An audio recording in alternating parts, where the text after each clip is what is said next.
everyone, it's Dr. Laura Pence here, your founder of LIGHFBOX, and we are in step 3 of 5 in improving your relationships. Now listen, if you haven't done step 1 or 2, make sure you watch those because they're super helpful, okay?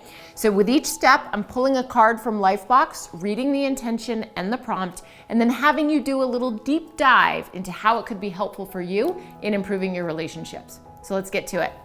We're gonna pull card 64, which is 64 degrees.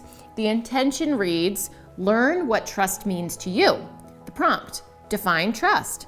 Then return to your most 3 sacred relationships and write about how trust shows up in each. How do you know when you can trust someone? So here's why I think this is really important and why it will help you improve your relationships. Trust is something that we throw around a lot in terms of, I don't know if I trust that person. Oh, I completely trust her. But little do we rarely take time to sit down and really think about, well, what does trust mean to me? Why does it matter to me?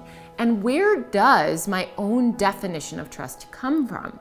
So when you define trust in this prompt, what I want you to do also is think about, where does trust come from for you? So when you grew up, for example, think about the first few people that you trusted in your life. It could have been your parents or caregivers, or it could have been best friends, or maybe even your siblings. But how did you know that you could trust them? Were they reliable? Did they show up when they said they were going to, or do something that they said they were going to do? Were they trustworthy in the sense that if you told them a secret, did they keep it between just the two of you and not share it with somebody else, right? And do you still look out for those qualities today?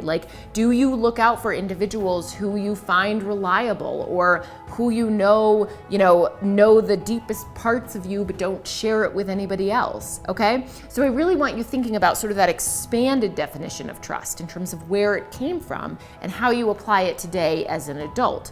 And then that moves into your most sacred relationships. So with the people in your small little arena and the people that you hold most sacred and dear to you, how do you know that you can trust them?